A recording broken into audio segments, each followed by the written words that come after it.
Hi friends, ఎలా ఉన్నారో బాగున్నారా? ఇవాళ అయితే మేము ధవళేశ్వరం వెళ్ళామండి.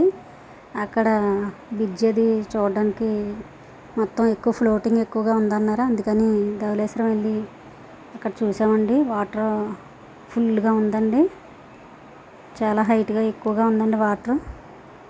అవైతే చూడడానికి వెళ్ళాము. చూడండి, మీరు కూడా చూడండి, చూపిస్తాను ఎంత ఫుల్గా ఉందో. చాలామంది ఉన్నారండి. ఫిష్ కూడా పడుతున్నారండి.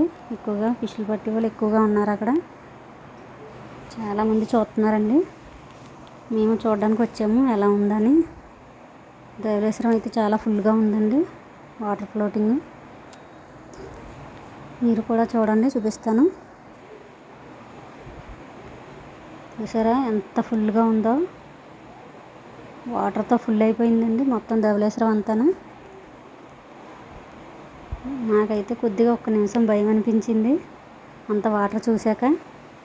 కానీ చూడడానికైతే చాలా బాగుందండి. చాలా బాగా నచ్చింది నాకైతే.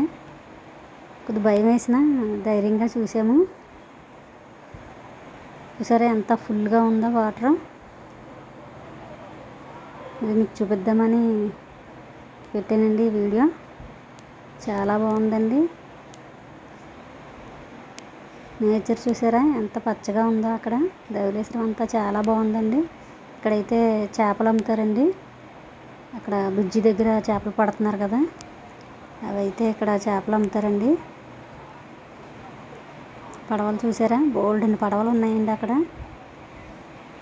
నేను దూరం నుంచి తీయడం వల్ల కొద్దిగా చిన్నగా పడ్డాయి. వాటర్ చూడండి, గంగమ్మ తల్లి ఎంత ఫుల్గా ఉందో. ఒక్క నిమిషం అలా ఆ వాటర్ అంతా చూసేసరికి నాకు ఒళ్ళంతా పులకరించినట్టు అనిపించింది, భయం అనిపించింది ఒక్క నిమిషం. కానీ చూడడానికి అయితే చాలా బాగుంది. ఇగోండి అక్కడ పట్టిన చేపలు ఇలా అమ్ముతున్నారు. చాలా పెద్ద పెద్ద ఫిష్ అండి ఇవి. చాలా బాగున్నాయి, కానీ రేట్లు అయితే మాత్రం చాలా ఎక్కువగా చెప్తున్నారు. మేము ఈవినింగ్ టైంలో వెళ్ళాం కదా, కొద్దిగానే ఉన్నాయి చేపలు. చాలా ఎక్కువ రేట్ చెప్తున్నారు చేపలు. ఇంకా రొయ్యలండి ఇవి. రొయ్యలు చేపలు ఇవి కూడా ఉన్నాయి, అమ్ముతున్నారు అక్కడ.